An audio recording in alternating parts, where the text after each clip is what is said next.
ನಾವಿರುವುದು ಒಂದು ಗ್ರಹ, ನಮ್ಮೊಳಗಿರುವುದು ಯಾಜ್ಞವಲ್ಕ್ಯರ ವಿಗ್ರಹ, ನಾವು ಸೇರಿರುವುದು ಅವರ ಅನುಗ್ರಹ, ನಾವು ಮಾಡಬೇಕು ಮನೋನಿಗ್ರಹ, ಇಲ್ಲವಾದರೆ ಬದುಕು ಕಾರಾಗೃಹ. ಈ ಬದುಕು ಕಾರಾಗೃಹವಾಗಬಾರದು, ನಂದನವನವಾಗಬೇಕು ಅಂತಂದ್ರೆ ನಾವು ಈ ಹಾಸ್ಯ ಕಾರ್ಯಕ್ರಮದೊಳಗೆ ಸಂಪೂರ್ಣವಾಗಿ ನಮ್ಮನ್ನು ತೊಡಗಿಸಿಕೊಂಡಾಗ ಮಾತ್ರ ಇದು ಸಾಧ್ಯ ಆಗ್ತದೆ ಅಂತಕ್ಕಂಥ ಮಾತನ್ನು ಈ ಸಂದರ್ಭದೊಳಗೆ ಹೇಳ್ತಾ ಇದ್ದೇನೆ.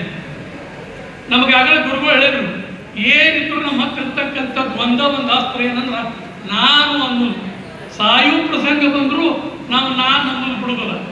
ಒಬ್ಬ ವ್ಯಕ್ತಿ ಇದ್ದ, ಅವ ಏನ್ ಮಾಡ್ತಿದ್ದ ಅಂದ್ರೆ ಯಾರನ್ನ ನೋಡಿದ್ರೆ ಅವ್ರ ಹಂಗೆ ಮೂರ್ತಿ ಮಾಡಿ ನಿಂದಿಸ್ಬಿಟ್ಟಿದ್ದ. ಬಂದವ್ರು ನೋಡಿ ಖುಷಿ ಪಡ್ತಿದ್ರು. ಒಬ್ಬ ಯಾರು ಮಾಡ್ರಿ ಇವನ್ನ ಮೂರ್ತಿಗಳನ್ನ ಕೇಳಿದಾಗ ಇವ ಅಗ್ದಿ ಸಂತೋಷದಿಂದ ನಾ ಮಾಡೇನ್ರಿ ಅಂತ ಹೇಳ್ತಿದ್ದ. ಅವನ ಕೈಯನ್ನು ನೋಡಿದಂತ ಒಬ್ಬ ಪೂಜ್ಯರು ನೋಡಿದ್ರು, ಅಲ್ಲಪ್ಪ ನೀ ಏನು ಮಾಡಿದ ಖರೆ, ಆದ್ರೆ ನಾಳೆನೇ ನಿನಗೆ ಸಾವದ ಮತ್ತೆ ಹೆಂಗೆ ಮಾಡ್ತಿದೀ ಅಂದ್ರು. ಅವ ಹೆದರಿ ಬಿಟ್ಟ, ಮತ್ತೆ ಹೆಂಗೆ ಮಾಡ್ತೀರಿ, ನಾ ಏನು ಮಾಡಲಿ ಅಂತ ಅಂದ. ಏನು ಮಾಡ್ಬೇಡ, 9 ಮೂರ್ತಿ ಮಾಡು, ಹತ್ತಿರದ ನೋಡು, ನೀನು ನಿಂತು ಬಿಡು, ಎಲ್ಲ ಮೂರ್ತಿ ಇದ್ದಂಗೆ ಇದ್ದು ಬಿಡು, ಚೂರು ಅಳಿಯಾಡ್ಬೇಡ ನೀನು ಅಂದ್ರೆ ನೀವು ಉಳಿತೀರಿ ಅಂತ ಹೇಳಿದ್ರು. ಅದಕ್ಕೆ ಅವ ಹೂನ್ರಿ ಅಂದು ರಾತ್ರಿ ಎಲ್ಲ ಕುತ್ಕೊಂಡು 9 ಮೂರ್ತಿ ಮಾಡಿದ. ತನ್ನಂಗೆ ಹತ್ತಿರದವ್ರು ತಾನು ನಿಂತು ಬಿಟ್ಟ. ಆಮೇಲೆ ಅಲ್ಲಿ ಯಮದೂತರು ಬಂದ್ರು, ಇವ್ರು ಕರ್ಕೊಂಡು ಹೋಗ್ಲಿಕ್ಕೆ. ಯಮದೂತರು ಬಂದಾಗ ಅವ್ರು ಕೇಳಿದ್ರು, ಇಲ್ಲಿ ಇಂಥ ಹೆಸರು ಇದ್ದಾನ, ಅವ್ನು ನಾವು ಕರ್ಕೊಂಡು ಹೋಗ್ತೀವಿ, ಯಾರು ಅಂತ. ಯಾರು ಹೇಳ್ಬೇಕು, 10 ಒಂದೇ ರೀತಿಯವರು, ಯಾರನ್ನ ಕರ್ಕೊಂಡು ಹೋಗಿ ಗೊತ್ತಾಗಲ್ಲ. ಹೊಳ್ಳಿ ಹೋದ್ರು. ಅವಾಗ ಅವ್ರು ಯಮದೂತರಿಗೆ ಎಲ್ಲ ವರದಿ ಕೊಟ್ಟರು, ಇಂಥದ್ದಾಗ್ಯದ್ರಿ, ನಾವೇನು ಮಾಡಬೇಕು ಅಂತ ತಿಳ್ಕೊಂಡು. ಅವಾಗ ಯಮದೂತ ತಾನ ಸ್ವತಃ ಬಂದ, ನೋಡಿದಾಗ ಅನಿಸ್ತವ್ಗೆ ಇದ್ರಾಗ ಒಂದಂತೂ ಗ್ಯಾರಂಟಿ ಅದ, ಯಾವ್ದನ್ನೋದು ಗೊತ್ತಾಗೋದು. ಒಂದು ಡೈಲಾಗ್ ಹೊಡೆದ ಕಡೆ ಅಂತ ತಿಳ್ಕೊಂಡೇಳಿ ಮುಂದೆ ಕೂತ್ಕೊಂಡು ಒಂದು ಡೈಲಾಗ್ ಹೊಡೆದ. ವಾ, ಏನು ಸುಂದರವಾದ ಮೂರ್ತಿಗಳು, ಯಾರು ಮಾಡಿದ್ದಾರೆ ಇದನ್ನು ಅಂತಂದ. ನಾ ಮಾಡಿದ್ದೆ, ನಡಿ ಹೋಗೋಣ.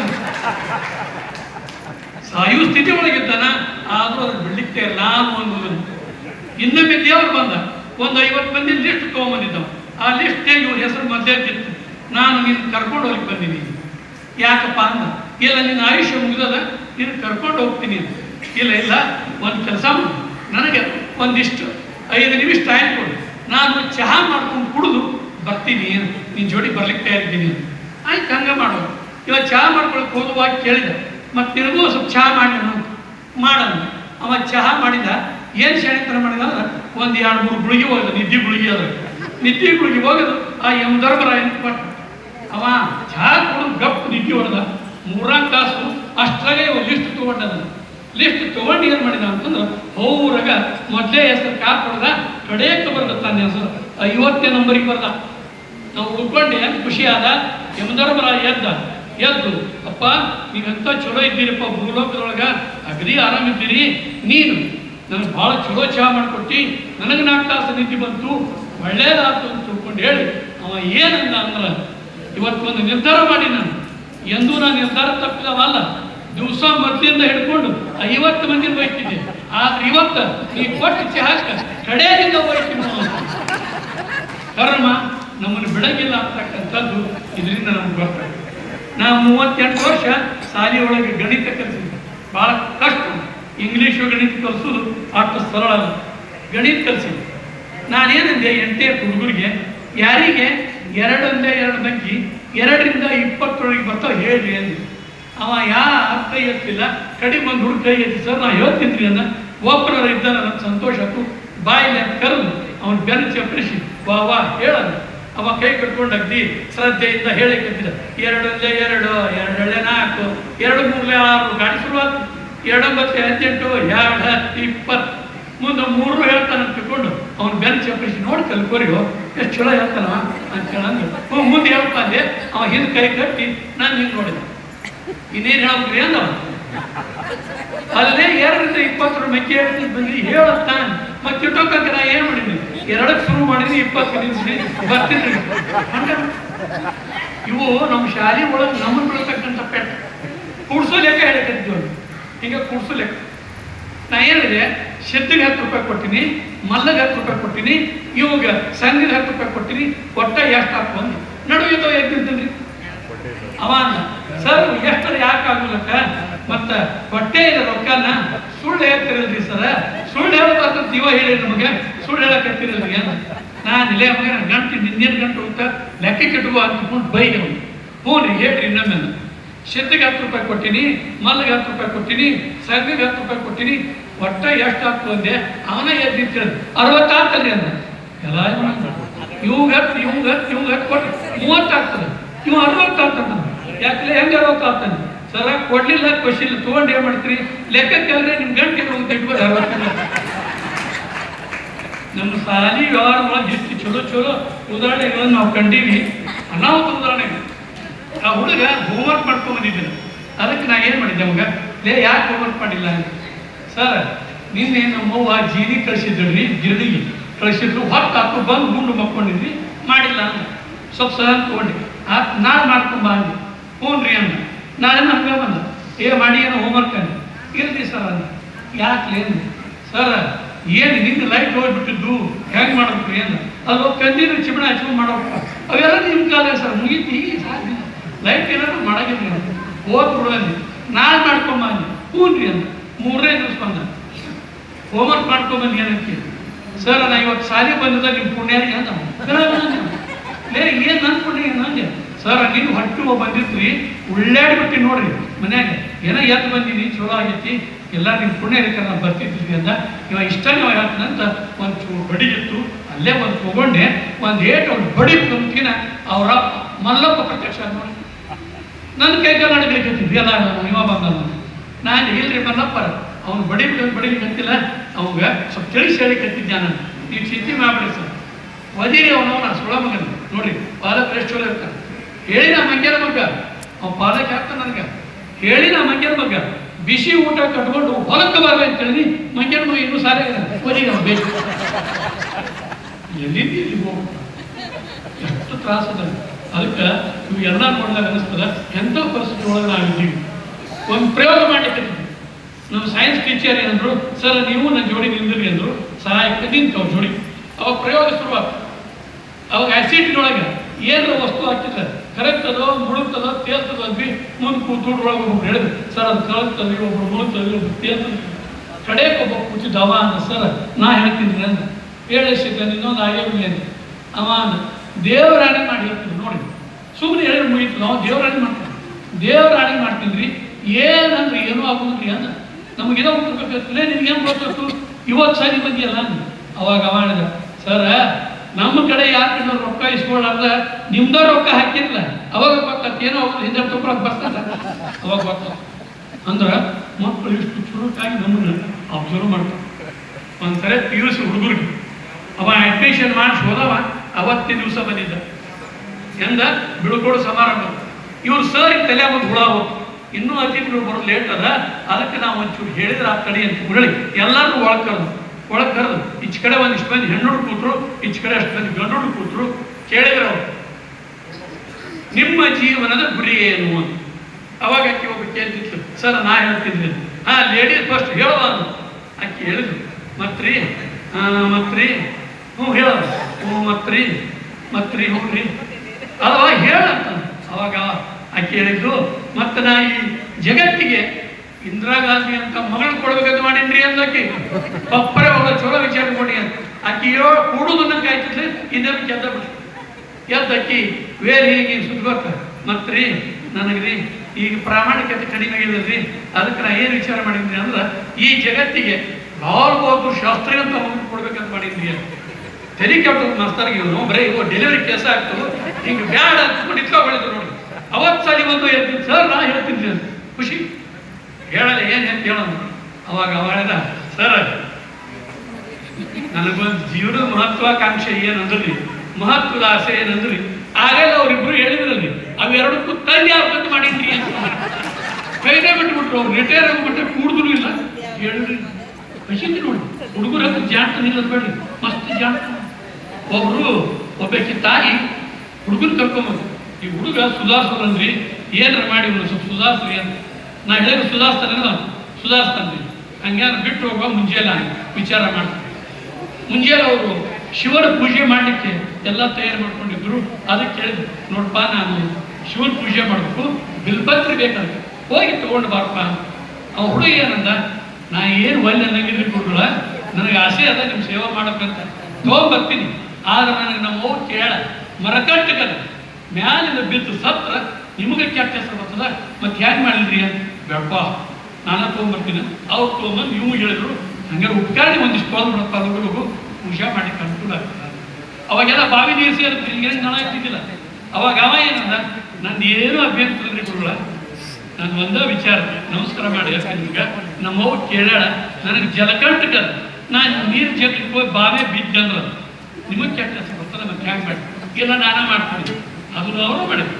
ಆಮೇಲೆ ಇನ್ನೊಂದು ಪೂಜೆ ಮಾಡಿದ್ರು ಎಲ್ಲ ಮಾಡಿದ್ರು. ಮತ್ತು ನೈವೇದ್ಯ ಒಂದು ಮಾಡಿಬಿಡಪ್ಪ ದೇವರಿಗೆ ನೈವೇದ್ಯ ಹಿಡಿಬೇಕು ಅಂತ ಆಗಬೇಕು. ಯಾರು ಅಂತಾರೆ ನಮ್ಮವ್ರು ಕೇಳಾಳ ನನಗೆ ಅಗ್ನಿ ಕಂಟಕಲ್ಲ, ಒಂದು ವೇಳೆ ನಾವು ಒಲೆ ಹತ್ತಲಿಕ್ಕೆ ನನಗೆ ಹತ್ತಿ ಅಂದ್ರೆ ತ್ರಾಸ ಆಗಿತ್ತು, ನಾಳೆ ನಿಮಗೆ ಕೆಟ್ಟ ಬರ್ತದೆ ನನಗೆ ಅದು ಒಪ್ಪಿಗೆಲ್ರಿ ಅಂತ ಅವರ ಮಾಡ್ಕೊಂಡ್ರಿ. ಎಲ್ಲ ಮುಗಿಸಿದ ಮೇಲೆ ಎಲ್ಲ ಆದ್ಮೇಲೆ ಶಿಷ್ಯ ಅಂತ ಕರೆದ್ರು. ಶಿಷ್ಯ ಗುರುಗಳೇ ಇಲ್ಲಪ್ಪ ಮತ್ತೆ ಪ್ರಸಾದ ಮಾಡೋದು ಬಾ ಗುರುಗಳೇ, ಮುಂಜಾನಿಂದ ನೀವು ಹೇಳಿದ ಮಾತು ಎಲ್ಲ ಇಲ್ಲ ಇಲ್ಲ ಇಲ್ಲ ಅಂತ ಹೇಳೀನಿ, ಮತ್ತೆ ಇದನ್ನು ಇಲ್ಲ ನನ್ನ ಗುರುದ್ರೋಹಿ ಆಗ್ತೀನಿ.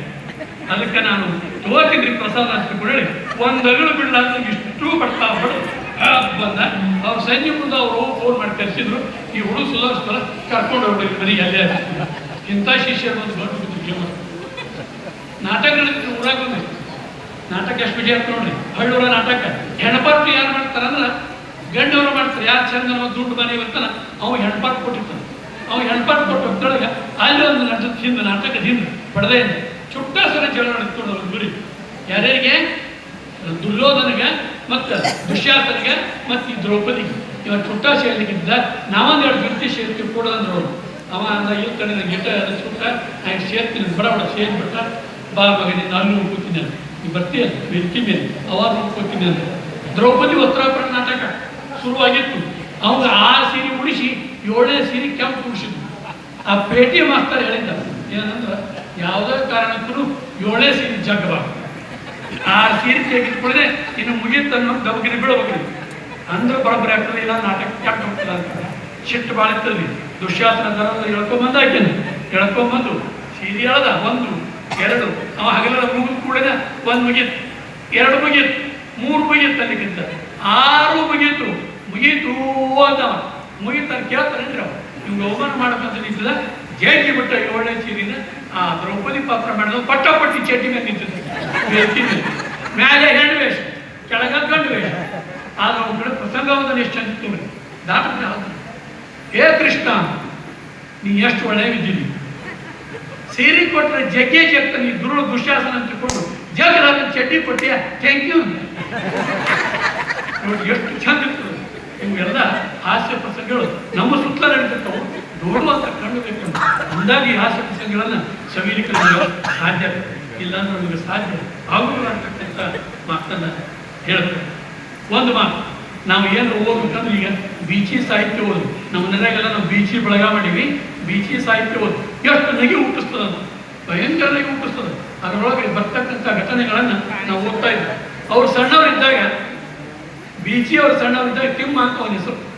ಅವ್ರು ಸಣ್ಣವರಿದ್ದಾಗ ಸರ್ ಕೇಳಿದ್ರು ಊಟ ಆದ ಕೂಡ ಏನು ಮಾಡ್ತೀನಿ ಪ್ರಶ್ನೆ ಇದೆ. ಒಬ್ಬ ಹೇಳಿದ ಊಟ ಆದ ಕೂಡ ವಾಕಿಂಗ್ ಹೋಗ್ತೀನಿ, ಇನ್ನೊಬ್ಬ ಹೇಳಿದ ಊಟ ಆದ ಕೂಡ ಓದ್ತೀನಿ, ಮತ್ತೊಬ್ಬ ಹೇಳಿದ ಊಟ ಆದ ಕೂಡ ಮಕ್ಕೋತೀನಿ. ಲೇ ನಿಮ್ಮ ಮಗನ ನೀ ಹೇಳ ಊಟ ಆದ ಕೂಡ ಏನು ಮಾಡ್ತೀನಿ? ಊಟ ಆದ ಕೂಡ ಮತ್ತೆ ಕೈ ತುಕ್ತೀನಿ ಮತ್ತೆ ಅದು ಮಾಡ್ಬೇಕು ಆಮೇಲೆ ಊಟ ಕೆಲಸ ಮಾಡಿಕ. ಅವನು ಎಷ್ಟು ಪ್ರಾಕ್ಟಿಕಲ್ ಇದ್ದ ಮನುಷ್ಯ. ಹಂಗೆ ಒಂದ್ಸರಿ ಅವ್ರು ಕೇಳಿದ್ರು ಏನಂತಂದ್ರೆ ಶಾಲೆ ಬಿಟ್ಟು ಹೋಗುವಾಗ ಒಂದು ಕತ್ತೆ ಗಾಯಗೊಂಡು ಬಿದ್ದಿತ್ತು, ಅದನ್ನು ನಾನು ಉಪಚರಿಸಿದೆ, ಇದು ಏನನ್ನು ತೋರಿಸುತ್ತದೆ ಅಂತ ಮುಂದೆ ಕೂತು ಹುಡುಗ ಹೇಳ್ದ ಸರ್ ಇದು ನಿಮ್ಮ ಕಲ್ಯಾಣ ಗುಣವನ್ನು ತೋರಿಸುತ್ತದೆ, ಎರಡನೇ ಹೇಳ್ದ ನಿಮ್ಮ ಕರುಣ ದಯಾಮಯವನ್ನು ತೋರಿಸುತ್ತದೆ. ಹಿಂಗೆ ಎಲ್ಲರೂ ಹೇಳ್ಕೊತವ್ರು. ಅವ್ರ ಪಾಳೆ ಬಂದು ಬೀಚಿ ಪಾಳೆ ಅವ ಹೇಳಿದ ಇದು ನಿಮ್ಮ ಸಹೋದರ ಪ್ರೇಮವನ್ನು ತೋರಿಸುತ್ತದೆ. ಎಲ್ಲಿ ಅವ್ರಿಗೆ ಕೇಳಿ ಹೊಟ್ಟು ಬಿತ್ತು ಅನ್ನೋದ್ರಿ ಇಲ್ಲ ಇರುತ್ತಾ ಸ್ಥಳ ಇಲ್ಲ ಇತ್ತಲ್ಲ ಹೊಟ್ಟು ಬಿತ್ತು ಅನ್ನೋದು ಅದಕ್ಕೆ ಭಾಳ ಹುಷಾರಿಂದ ಅವನ ಜೋಡಿ ಮಾತಾಡೋದು. 2 ರೂಪಾಯಿ 5 ರೂಪಾಯಿ ನಾಣ್ಯವನ್ನು ನೋಡಿ ಭಾಳ ಮಹತ್ವದ ಹೇಳಿ 2 ರೂಪಾಯಿ 5 ರೂಪಾಯಿ ನಾಣ್ಯವನ್ನು ಅವನು ಮುಂದಿಟ್ಟು ಇದ್ರ ಯಾವುದು ದೊಡ್ಡ ಪ್ರೂವ್ ಅಂದ್ರೆ ಅವ 2 ತಗೊಂಡ ಎಲ್ಲ ಒಣಗಿದ್ರು ವ್ಯಾಪಕ ಆತು. ಒಬ್ಬ ತಗೊಂಡು ಅವಾಗ ದಟ್ ಇದ್ದಾನ 2 ರೂಪಾಯಿ ತಗೋತಾನ ಬ್ರಾಹ್ಮಣರು ಶಾಣ್ಯರಂತ ಅದು ದಟ್ ಗೋಡೆ ಅದ ಅಂತಕೊಳ್ಳಿ ಎಲ್ಲರೂ ಅಲ್ಲಿ ಕತ್ತರು ಬಡ ಎಲ್ಲ ಕಡೆ 2 ರೂಪಾಯಿ ತಗೊಂಡ. ಕೊನೆಗೆ ಒಂದು ಅಡ್ಡಾಡಿ 17ನೇ ಓಣಿ ಅಲ್ಲಿಗೆ ಬಂತು. ಎಲ್ಲಿಗೆ ಅವರು ಅತ್ತಿ ರಿಂದವ್ವ ಸ್ವಾಗತ್ತಿ ರಿಂದವಿದ್ರು. ಆ ಓಣಿಗೊಬ್ರಿ ಹಿರಿಯರಿದ್ರು. ಯಾರು ಅಂದ್ರೆ ಶ್ಯಾಮಾಚಾರ್ಯ. ಅವ್ರು ಹೇಳಿದ್ರು, ಅಲ್ವಾ ನಿನ್ನ ಮಗ ಏನು ನಿಮ್ಮ ಹಳೆಯ ದಟ್ ಕೋಡಿದ್ದಾನ, 2 ರೂಪಾಯಿ ಆದ್ರು 5 ರೂಪಾಯಿ ಆದ್ರು ಗೊತ್ತವಲ್ಲ, ದೊಡ್ಡದು ಯಾವತ್ತು ಅಂದ್ರೆ 2 ರೂಪಾಯಿ ತಗೋತಾನ ಅಂತ ಹೇಳಂದ್ರು. ಈಗ ಬರುತ್ತೆ ನಾವು ಬಡಿತೀನಿ ಅಂತ ಹೇಳಿ ಅವನು ಎದಿ ಮೇಲೆ ಹೇಳಿ ಹೊಡ್ಲಿಕ್ಕೆ ಕೊಟ್ಟು ಅವಾಗ ತಡಿ ನನ್ನ ಬಡಿಯು ಹಾಕಿಬಿಟ್ಟು ನಿನಗೆ ಒಬ್ಬ ಹೊಟ್ಟಿಗೆ ಬಡಿವಲ್ಲ, ಬಡಿಯಕ್ಕಿಂತ ಮತ್ತೆ ಕಾರಣ ಹೇಳ್ಬಿಡಿ ಅಂತ. ಅಲ್ಲೋ ದೊಡ್ಡ ರೆಡ್ಡೆ ಗಂಡ ನಿಂತಲ್ಲ ಹೆಸರಲ್ಲ, ದೊಡ್ಡ ರೆಡ್ಡೆ ಗಂಡ ಗೊತ್ತವಲ್ಲನು 2 ರೂಪಾಯಿ ದೊಡ್ದು 5 ರೂಪಾಯಿ ದೊಡ್ದು ಅಂತ ಇಟ್ಟಾಗ ನೀ 5 ರೂಪಾಯಿ ಬಿಟ್ಟು 2 ರೂಪಾಯಿ ತಗೋತಾರೆ ಹೇಳ್ತೀನಿ ಅಂತ ಮರ್ಯಾದೆ ಕಳೆದು ಯಾರು ಬ್ರಾಹ್ಮಣರು ಅಂತ ಅತ್ತಿಯನ್ನ ನಿನ್ಗೆ ಗೊತ್ತಿಲ್ಲನು. 5 ರೂಪಾಯಿ ತಗೊಂಡಿದ್ದಾರೆ ನಮ್ಮ ಕೆಲಸ ಅಲ್ಲೇ ಮುಗಿದೋಗ್ತಿತ್ತು. ಮೊದಲೇ ಓಣಿಗೆ 5 ರೂಪಾಯಿ ತೊಗೊಂಡು ಬಿಡೋದು ಬಿಟ್ಟು ಬಿಡ್ತಿದ್ವು. ಈಗೆಲ್ಲ ಓಣಿಗೆ ಪ್ರಚಾರ ಆಗಿ 17 34 ರೂಪಾಯಿ ತಂದು ನೋಡ್ ನಾ ಹೌದನು. ಹಿಂಗೇನು ನಾ ದೊಡ್ಡ ಶಾಲೆ ನೀವು ವಿಚಾರ ಮಾಡೋದು ನೋಡಿ ಎಷ್ಟು ಶಾಲೆ ಅವರೆಲ್ಲರೂ ದೊಡ್ಡ ಮಾಡಿ ಇವ ಶಾಲೆ ಅಂದ್ರೆ ಬೀಚಿ ಸಾಹಿತ್ಯ ಅಷ್ಟು ಒಂದು ವಿಚಾರವನ್ನು ಪಡ್ತಕ್ಕಂಥ ಸಾಹಿತ್ಯ. ಮಕ್ಕಳಿಗೆ ಆ ಪುಸ್ತಕ ಓದಲಿಕ್ಕೆ ಕೊಡ್ರಿ, ಅವ್ರು ಓದುವ ರೂಢಿಯನ್ನು ಮಾಡ್ಕೋತಾರೆ. ಬಹಳ ವಿಶೇಷವಾದಂಥ ಘಟನೆಗಳನ್ನು ಆ ಪುಸ್ತಕಗಳು ಒಳಗೊಂಡು. ಭಾಳ ತಗೋಬೇಡ್ರಿ, 30 ರೂಪಾಯಿದು 2 ಪುಸ್ತಕ ತಗೋಡ್ರಿ ಅಂದ್ರೆ. ಒಂದು ಬೆಳ್ಳಿ ತಿಮ್ಮ 108 ಹೇಳಿ 30 ರೂಪಾಯಿ ಪುಸ್ತಕ ಅದನ್ನು ತೊಗೊಂಡು ಓದ್ರಿ. ಅದರೊಳಗೆ ನೀವೇ ನೆಕ್ತೀರ ಒಬ್ಬೊಬ್ರು ನಕ್ಕಾಲ ಅನಿಸ್ತಾರೆ. ಹುಚ್ಚು ಹಿಡಿದಾಗ ನೀವು ಸುಮ್ಮನೆ ನೆಕ್ಕಾನಂತಂದು. ಯಾಕಂದ್ರೆ ಹುಚ್ಚು ಹಿಡಿತಕ್ಕಂಥ ವಿಚಾರಗಳು ಆ ಪುಸ್ತಕದೊಳಗೆ ಅವೇ ಇರ್ತಕ್ಕಂಥ ಮಾತನ್ನು ಹೇಳಿ ಬಯಸ್ತೀನಿ.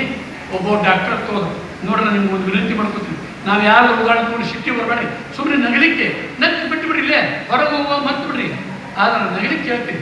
ಡಾಕ್ಟರ್ ಹತ್ರ ಡಾಕ್ಟರ್ ಅಂದ ಏನಪ್ಪ ಅಂದ್ರೆ ನನ್ನ ಹೊಟ್ಟೆಗೆ ಯಾಕೋ ಗುಡು ಗುಡು ಗುಡು ಗುಡು ಸಾಕೋ ಬರ್ತದೆ ನೋಡ್ರಿ ಅಂದರು.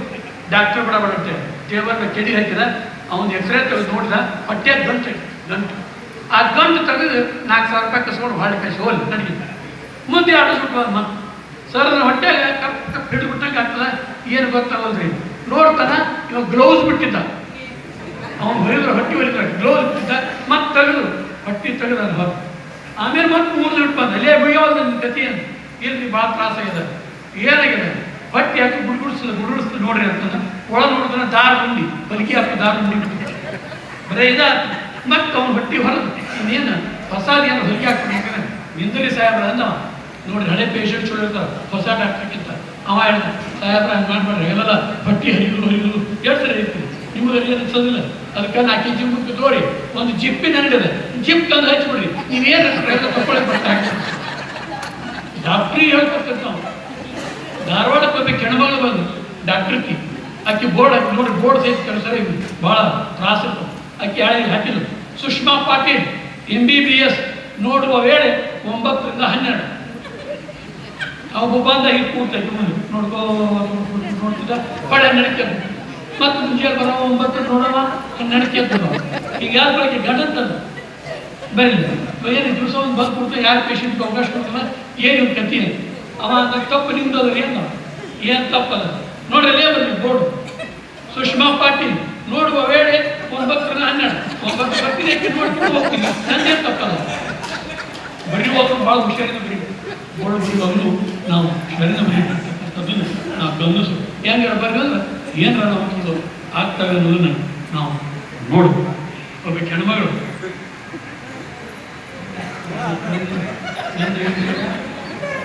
ಏನಂದ್ರೆ ಏನು ವಿಷಯ ಒಬ್ಬ ಹೆಣ್ಮಗಳು ಮಗನ ಕರ್ಕೊಂಡು ಎಲ್ಲ ಹೊಂಟಿದ್ದು ವಾಕಿಂಗ್. ಅದು ಅರ್ಥ ನೋಡ್ಕೋತಿತ್ತ ಚೀಪ್ ಅಂತ ಹೊಂಟಿತ್ತು. ನಡಗಿದ ಅವಾಗ ಅಡ್ಡಾಡ್ಕೋದು ಬರಲ್ಲ ಅಂತ ಹೇಳಿ ಅವನ ಕೈಗೆ ಆಕ್ಸಿಡೆಂಟ್ ಮಾಡಿದ್ದು. ಆ ಹುಡುಗ ಆಕ್ಸಿಡೆಂಟ್ ಬಿದ್ದು ಬಿಡ್ತು. ಇಕ್ಕಿ ಇಂಗ್ಲೀಷ್ ಮೀಡಿಯಂ ಹೇಳಬಹುದು, ನೋ ಬೇಬಿ ನೋ, ಕೆಳಗೆ ಬಿದ್ದದ್ದು ಕೆಟ್ಟ, ತಗೋಬಾರ್ದು, ನಿನಗೆ ಹೊಸ ಕೊಡಿಸ್ತೀನಿ ಬಾ. ಮತ್ತು ಹೊಸ ಕೊಡಿಸಿದ್ರು ಚೀಪ್ ಹೊಂಟ. ಮುಂದೆ ಕೆಲವು ದಿನಗಳ ಮೇಲೆ ಒಂದು ಸೂಟಿ ಬಂದಿತ್ತು. ಗಂಡ ಹೆಂಡತಿ ಮಗನ ಹಿಡ್ಕೊಂಡು ಹೊಂಟಿದ್ರು. ಇವು ಗಂಡಗ ಪ್ಯಾಂಟ್ ಕೊಡೋ ದಬಗಿರಿ ಬಿದ್ದು ಬಿಟ್ಟು ಆಕೆ ಯಾಕೆ ಬಿದ್ರಿ ಅಂದ್ಕೊಂಡು ಯಾಕೆ ಕೊಡೋದು. ನೋ ಮಮ್ಮಿ ನೋಡ್ರಿ ಹುಡುಗರು ನಮಗೆ ನೋ ಮಮ್ಮಿ, ಕೆಳಗೆ ಬಿದ್ದು ಕೆಟ್ಟ, ಹೊಲಸ, ತಗೋಬಾರ್ದು, ನಾವು ಹೊಸ ಕೊಡ್ತೀನಿ ಬಾ. ಆಕೆ ಏನು ಮಾಡೋದು? ಅದಕ್ಕೆ ಮಕ್ಕಳಿದ್ರಿಗೆ ನಾವು ಸುಳ್ಳಾಡಿಗೆ ಹೋದ ಅವು ಪೆಟ್ಟು ನಮಗೆ ಬಿಟ್ಟು ಅಂತಕ್ಕಂಥದ್ದನ್ನು ನಾವು ಗಮನಿಸ್ಬೇಕು. ಸರಿಯಾದ ಮಾತಾಡಬೇಕು, ಸರಿಯಾದ ಹೇಳಬೇಕು. ಇಲ್ಲಾಂದ್ರೆ ಪೆಟ್ಟನ್ನು ತಿಂತಕ್ಕಂಥ ಪರಿಸ್ಥಿತಿ ನಮಗೆ ಬರ್ತದೆ ಅನ್ನೋದನ್ನು ನಾವು ಈ ಉದಾಹರಣೆ ಮೂಲಕ ತಿಳ್ಕೋಬಹುದು ಅನ್ನೋದನ್ನು ನೀವು ನೆನ್ಪಿಡ್ಬೇಕು. ಒಂದು ಸರಿ ಹಿಂಗೆ ನೋಡಿ, ಒಬ್ಬೇಕಿ ಹೆಣ್ಮಗಳು ಏನು ಮಾಡಿದ್ರು ಅಂದ್ರೆ ಗಂಟೆಗೆ ಎಳಗಿ ಇಬ್ಬರು ಒಂದು ಕಂಡೀಷನ್ ಮಾಡ್ಕೊಂಡು ಏನಂದ್ರೆ ಯಾರು ತಪ್ಪು ಮಾಡ್ತೀವಿ ಹೊರಗೆ ನಿಂದು ಆಯುಷ್ಯ ಹೆಚ್ಚಾಗ್ತದೆ ಬಿಸಲ ನಿಂದು ಹ್ಞೂ ಅಂದಿಲ್ಲ ಹ್ಞೂ ಅಂದ 40 ವರ್ಷ ಆದರೂ ಅವನ ನಿಂದು ಹೊರತಾಗಿ ಅಕ್ಕಿ ಏನು ನಿಂದಿರಲಿಲ್ಲ ಯಾರ ಮನೆ ವಿಚಾರ ಮಾಡಿ ಹೇಳಿ ಗಂಡಸೂರು ಯಾರದ ಹೆಣ್ಮಕ್ಳು ಮಾತು ಕೇಳಂಗಿಲ್ಲ ನನ್ನ ಮಾತು ನಡೀತದೆ ಅನ್ನೋದಿದ್ರು ಹೇಳಿ ಅದಕ್ಕೆ ಹ್ಞೂ ಅಂತ ಸಾಧ್ಯನೇ ಯಾವ ಜನ ಹೆಂಡತಿ ಮಾತ್ರ ನೋಡಿ ಅದಕ್ಕೆ ಒಬ್ಬರು ಕೇಳಿದಂತೆ ನಿಮ್ಮ ಮನೆಗೆ ಹೇಗೆ ವ್ಯವಹಾರ ಹೇಗಿಲ್ಲ ದೊಡ್ಡ ದೊಡ್ಡ ಕೆಲಸಗಳನ್ನ ನಾನು ನೋಡ್ಕೋತೀನಿ ಸಣ್ಣ ಪುಟ್ಟ ಕೆಲಸಗಳನ್ನ ಅಕ್ಕಿ ನೋಡ್ಕೋತಾಳ ದೊಡ್ಡ ಕೆಲಸ ಅಂದ್ರೆ ಏನು ಶ್ರೀಲಂಕಾದಲ್ಲಿ ಶಾಂತಿ ಹೆಂಗೆ ನೆಲೆಸ್ಬೇಕು ಅನ್ನೋದನ್ನ ನಾನು ನೋಡ್ತೀನಿ ಅಮೇರಿಕದ ಆರ್ಥಿಕ ಅಭಿವೃದ್ಧಿ ಹೇಗಾಗಬೇಕು ಅನ್ನೋದನ್ನ ನಾನು ನೋಡ್ಕೋತೀನಿ ನನ್ನ ಮಕ್ಕಳಿಗೆ ಯಾವ ಶಾಲೆಗೆ ಹಚ್ಬೇಕು ನನ್ನ ಮಕ್ಕಳಿಗೆ ಯಾವ ಡ್ರೆಸ್ ಕೊಡಿಸ್ಬೇಕು ನನ್ನ ಮಕ್ಕಳು ಏನು ತಿನ್ಬೇಕು ಅನ್ನೋದು ನನಗೆ ಹೇಗೆ ನೋಡ್ಕೊತಾರೆ ಹೀಗಾಗಿ ಸಣ್ಣ ನೋಡ್ಕೊತಾಳ ನಾನು ದೊಡ್ಡದು ನೋಡ್ಕೊತೀನಿ ಎಂತಿಂತ ಮಂದಿ ಇರ್ತಾರೋ ಯಾವ ದೊಡ್ಡದು ಯಾವ ಸಣ್ಣದು ಅನ್ನೋದನ್ನ ನಾವು ವಿಚಾರ ಮಾಡಬೇಕು ಪ್ರಶ್ನೆ ಇಲ್ಲೇ ನಾವು ಮಕ್ಕಳಿಗೆ ಒಂದೆರಡು ಒಳ್ಳೆಯ ಮಾತುಗಳನ್ನು ಹೇಳ್ಬೇಕಂತ ಒಂದೆರಡು ಕಡೆ ಬರ್ಕೊಂಡು ಬಂದಿದ್ದು ನಿಮಿಷವಾಗಿ ಅದನ್ನು ಹೇಳ್ತೀನಿ ಒಂದೆರಡು ನೋಡ್ರಿ ಹಳ್ಳೂರಾಗ ಸಾಮಾನ್ಯವಾಗಿ ಈ ಲಿಂಗಾಯತ ಮಂದಿ ತೀರ್ಕೊಂಡ್ರೆ ನಮ್ಮ ಮಂದಿ ತೀರ್ಕೊಂಡ್ರೆ ಎಲ್ಲ ಕಾಕಿ ಬರೋಬ್ಬರಿ ಆಟ ಮಲಗಿಸ್ಬಿಡ್ತಾರೆ ಅಲ್ಲಿ ಮುಟ್ಟಕ್ಕೆ ಕೊಡ್ತಾರೆ ನೋಡ್ರಿ ಅವ್ರು ಮುಂದೆ ಕೂತ್ಕೊಂಡು ಅಳ್ತಿರ್ತಾರೆ ಹಂಗೆ ಹೋಗ್ಬೇಕು ಸತ್ತಿತ್ತು ಒಬ್ಬ ಮುಂದೆ ಕೂತ್ ಸಸಿ ಹತ್ತಿ ಕುಡಿ ಅಳ್ತಿದ್ರು ಅಳು ಅತ್ಯ ಶುರುವಾಗ್ತದೆ ಹಿರಿಯ ಕಣ್ ತೆಗಿ ಅವ ಚಕ್ರೆ ಕಣ್ ತಗೊಂಡು ಇಟೇಲಿ ಹೋಗ್ತಿರ್ತಾನೆ ಹಿರಿಯ ಕಣ್ ತೆಗಿ ಗೌಡ್ರು ಬಂದಾರ ನೋಡು ಗೌಡ್ರು ಬಂದ್ಕೊಳ್ಳಿ ಮ್ಯಾಲ್ ಬರ್ರಿ ಗೌಡ್ರ ಅಂತಿದ್ಯಲ್ಲ ಗೌಡ್ರು ಬಂದ್ರೆ ಮ್ಯಾಲ್ ಕರ್ಕೋ ಗೌಡ್ರು ವಿಚಾರ ಮಾಡ್ರಿ ಇದೇನೋ ಬೇರೆ ಅಂತ ವಿಚಾರ ನನ್ನ ಬಿಟ್ಟಲ್ಲ ನನ್ನ ಹೊರವಂಗ ಎಲ್ಲ ನೋಡಿ ದೂರಿಂದ ನಮ್ಮ ಮಾಲಿ ಹೊಡ್ಕೊಂಡು ಓಡೇ ಬಿಟ್ರೆ ಬೇಡ ಬೇಡ ಏನು ನೋಡ್ರಿ ಗಾಡಿಗಳಿಂದ ಹೇಳ್ತೀವಿ ಏನ್ರಿ ಆಕಿ ನಾಲ್ಕನೇ ಬಂದು ಕರೆದೋಗ್ಯಾನ ಮನೆಗೆ ನಾಲ್ಕನೇ ಹೆಂಡತಿ ತಿಥಿ ಊಟಕ್ಕೆ ಕರೆದೋಗ್ಯಾನ ಹೋಗಿ ಬರ್ರಿ ಹೌದಾ ನಾವು ಹೋಗುದಿಲ್ಲ ಅಲ್ಲಿ ಅಸಹ್ಯ ಹೋಗುದಿಲ್ಲ ಗುಣಗಿದ್ಮೇಲೆ ಹೋಗಿ ಬರ್ರಿ ಅಲ್ಲ 4 ಸಲ ಚಾನ್ಸ್ ಕೊಟ್ಟಾನ ನಾವು ಒಮ್ಮೆ ಚಾನ್ಸ್ ಕೊಟ್ಟಿಲ್ಲ ಒಮ್ಮೆ ಚಾನ್ಸ್ ಕೊಟ್ಟು ಅಂದ್ರೆ ಏನಾಗ್ತದೆ ವಿಚಾರ ಮಾಡ್ಬೋದು ಇಷ್ಟು ವಿಚಾರಗಳನ್ನು ಇನ್ನೊಂದು ನೋಡಿ ನಾವು 3 ಕಡೆಗೆ ಈ ಭಾಗದೊಳಗೆ ಮೊದಲಿಗೆ ಲಿಫ್ಟ್ ಬಂದಿದ್ದು KMC ಬಂದಿತ್ತು ಲಿಫ್ಟು ಅಲ್ಲಿ ಯಾರೋ ಒಬ್ಬರು ಹಾಕಿದ್ರು ಮಾತಾಡ್ಸಕ್ಕೆ ಬಂದಿದ್ದ ಓಣೆ ಒಬ್ಬ ಹಿರಿಯ ಒಂದು ಹುಡುಗರು ಕರ್ಕೊಂಡ್ಬಂದಿದ್ದವ ಕರ್ಕೊಂಡ್ಬಂದ ಯಪ್ಪ ನೀನು ನಿಂದ್ರು ಇಲ್ಲೇ ಎಲ್ಸ ನೀ ಇಲ್ಲೇ ನಿಂದ್ರು ಹೋಗಿ ನಾನು ಹಣ್ಣು ಬ್ರೆಡ್ ತೊಗೊಂಡ್ಬಿಡ್ತೇನೆ ಹಂಗೆ ಹೋಗೋದು ಮಾತಾಡ್ಸಕ್ಕಂತ ಅವ ಮಾತಾಡ್ಸಕ್ಕೆ ಹೋದ ಇವನ್ ನಿಂತಾಗ ಆ ಲಿಫ್ಟ್ನೊಳಗೆ ಹೋಗ್ಬೇಕು ಡಾಕ್ಟ್ರಿಗೆ ವಯಸ್ಸಾದಕ್ಕೆ ಹೆಣ್ಮಗಳು ಬುಲಿ ಹೆಣ್ಮಗಳು ಹೋದು ಮೇಲೆ ಹೋದು ಸ್ವಲ್ಪ ಹೊತ್ತು ಲಿಫ್ಟ್ ಕೆಳಗೆ ಬಂತು ಅದ್ರಿಂದ ಹುಡುಗಿ ಬಂದು ಶಿಟ್ಟು ಬಂದ್ಬಿಡ್ತೇನೆ ಇಲ್ಲಿ ಮಿಷಿನ್ ಇಷ್ಟು ಚಲೋ ಐತಿ ನನಗೆ ಗೊತ್ತಾಯಿಲ್ಲ ಯಾಕೆ ಮೊದಲಿಗೆ ನಾವು ಮುದುಕಿನ ಕರ್ಕೊಂಡ್ ಬರ್ತಿದ್ದೆ ಇದ್ರಾಗ ಹಚ್ಚಿರ ಸಣ್ಣ ಹುಡುಗಿ ಹಾಕಿತ್ತದು ನಿಮ್ಮ ಮಾತಲ್ಲಿ ಹೇಳೋ ಗೊತ್ತಿಲ್ಲ ನನಗೆ ಲಿಫ್ಟಿನ ಕೆಲಸ ಏನೋದು ಗೊತ್ತಿಲ್ಲ ಹುಡುಗಿ ಇನ್ನಂತ ಭಾಳ ನಾನು ಒಂದ್ಸಲ ಪ್ಯಾಟಿಗೆ ಹೋಗ್ಬಾರ್ದು ಮನೆಯವರು ನಾ ಪ್ಯಾಟಿಗೆ ಹೋಗ್ಕೊಳ್ಳೋ ಹೇಳ್ಬಿಟ್ಟಿದೆ 1 ಕಿಲೋ ಟೊಮೆಟೊ ಹಾಕ್ಸಿದೆ ನೋಡಿ ಲಕ್ಷ್ಮಿ ನೋಡಿ 1 ಕಿಲೋ ಟೊಮೆಟೊ ಹಾಕ್ಸಿದೆ 2 ಕಿಲೋ ಉಳ್ಳಾಗಡ್ಡಿ ಹಾಕಿದೆ 2 ಕಿಲೋ ಬಟಾಟಿ 1 ಕಿಲೋ ಬದ್ನಿಕಾಯಿ ಎಲ್ಲ ಹಾಕಿ ಹಿಮಾಲಯ ಕಾಯಿಪಲ್ಲೆ ಹಾಕಿ ರೊಕ್ಕ ಎಷ್ಟಪ್ಪ ಅಂದೆ 250 ರೂಪಾಯಿ ಅಲ್ವಾ ನಾನು ಮಾಸ್ತರದೀನಿ ನೋಡಿ ತಗೋ ಅಂದೆ ಎಷ್ಟು ಚಂದ ಇದ್ದು ಅವ್ರು ಎಷ್ಟು ಅಬ್ಸರ್ವ್ ಮಾಡ್ತಾರೆ ಹಾಕಿದ್ರು ಯಪ್ಪ ಮೊದಲಿಗೆ ಟೊಮೆಟೊ ಹಾಕಿ ಮೇಲೆ ಹಾಕಿದಿಲ್ಲ ಅವಾಗ ಗೊತ್ತಾಗ್ತದೆ ನಿಮ್ಮ ಮಾಸ್ತರದಿ ಅಂತ್ಕೊಂಡು ಹೇಳ್ತೀವಿ ಹಾಗಾಗಿ ಇಷ್ಟು ಚಂದ ನೋಡ್ತಾರೆ ಅವರು ಹಚ್ಕೊಟ್ಟು ಅದು ನಾವು ನೋಡು ಗಂಡನ ಅಲ್ಲ ಬಕ್ರಿಗೆ ಇವತ್ತು ಪಲ್ಯ ಏನು ಮಾಡಿದೆ ಆಚೆ ಅಲ್ಲಂತ ಇಲ್ಲ ಬದ್ನಿಕಾಯಿ ಮಾಡಿದ್ದೆ ನಿನ್ನೆ ಬದ್ನಿಕಾಯಿ ಮಾಡಿದ್ದೆ ಮೊನ್ನೆ ಬದ್ನಿಕಾಯಿ ಮಾಡಿದ್ದೀನಿ ಅವಾಗ ಅವನಂತ ಹಗಲೆಲ್ಲ ಬದ್ನಿಕಾಯಿ ತಂದ್ರೆ ಮುಂದಿನ ಜನ್ಮದಾಗ ನಾನು ಕತ್ತೆ ಹುಡ್ತೀವಿ ಅಂತ ಅವಾಗ ಅಕ್ಕಿದ್ರೆ ಸಣ್ಣಗೆ ಇಲ್ಲ ಏನು ಆದ್ರೆ ಹಿಂದಿನ ಜನ್ಮದಾಗ ವಿಚಾರ ಮಾಡೋಕ್ಕಾಯ್ತು ಈ ಜನ್ಮ ಅವನಿಗೆ ಕತ್ತೆ ಮಗನ ಅಂತ ಅಕ್ಕಿ ಹೇಳಲ್ಲ ಇನ್ನಂತೂ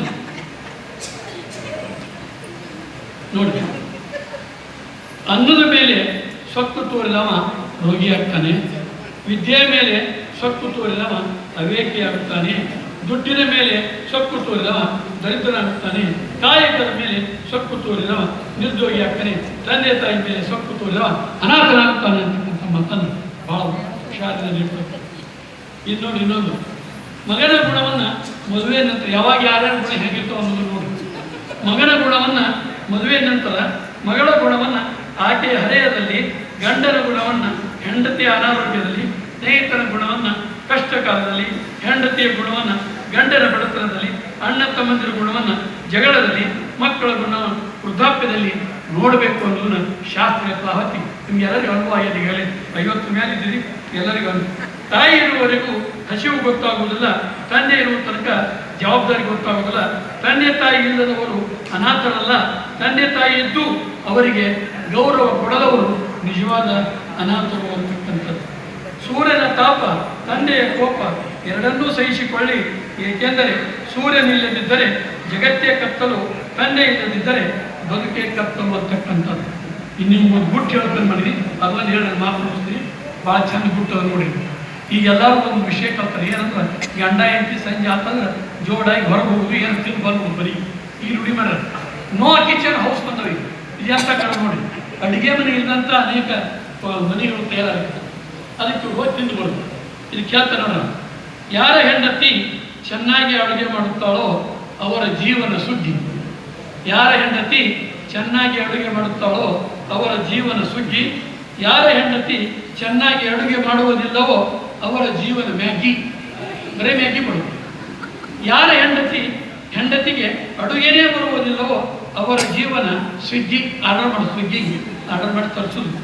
ಯಾರು ಇನ್ನೂ ಮದುವೆಯಾಗಿಲ್ಲವೋ ಅವರು ಎಲ್ಲೆಂದರಲ್ಲಿ ತಿಂದು ಹಿಗ್ಗಿ. ಹೆಂಡತಿ ಚೆನ್ನಾಗಿ ಅಡುಗೆ ಮಾಡುತ್ತಿದ್ದರೆ ಬಾಯಿ ಮುಚ್ಚಿಕೊಂಡು ಇರಿ, ತಗ್ಗಿ ಬಗ್ಗಿ ಅಂತಕ್ಕಂಥ ಮಾತನ್ನು ಈ ಸಂದರ್ಭದೊಳಗೆ ಹೇಳಿಕ್ಕೆ ಬಯಸ್ತೀನಿ. ಆಹಾರ ಹೆಂಗಿರಬೇಕಂತ ಬಗ್ಗೆ ಒಬ್ಬರು ದೊಡ್ಡವರು ಹೇಳಿದ, ಸೊಪ್ಪು ಅತಿ ಇರಲಿ, ಉಪ್ಪು ಮಿತಿ ಇರಲಿ. ಸೊಪ್ಪು ಅತಿ ಇರಲಿ, ಉಪ್ಪು ಮಿತಿ ಇರಲಿ. ಸಕ್ಕರೆಗೆ ಕೊಕ್ಕೆ ಇರಲಿ, ಅಕ್ಕಿ ಅಪರೂಪಕ್ಕಿರಲಿ. ನುಚ್ಚು ಮಜ್ಜಿಗೆ ನಿತ್ಯವಿರಲಿ. ಜೋಳದ ರೊಟ್ಟಿ ಗಟ್ಟಿಯಾಗಿಸಲಿ. ನಾರು ಪದಾರ್ಥ ನೆನಪಿರಲಿ. ಹಸಿವಾದಾಗ ಮಾತ್ರ ಊಟವಿರಲಿ. ಅಂದ್ರೆ ಆರೋಗ್ಯದಿಂದ ಇರ್ತೀವಿ ಅಂತಕ್ಕಂಥ ಮಾತನ್ನು ಹೇಳಿ ನನಗೆ ಇಲ್ಲಿ ಅವಕಾಶ ಮಾಡಿಕೊಟ್ಟಂಥ ಎಲ್ಲ ಹೇಳಿಕೆ ವಂದಿಸಿ ನನ್ನ ನಾಲ್ಕು ಮಾತುಗಳಿಗೆ ಮೂಢ ವಿರಾಮದಿಂದ ಜೈ ಹಿಂದ್, ಜೈ ಕನ್ನಡ.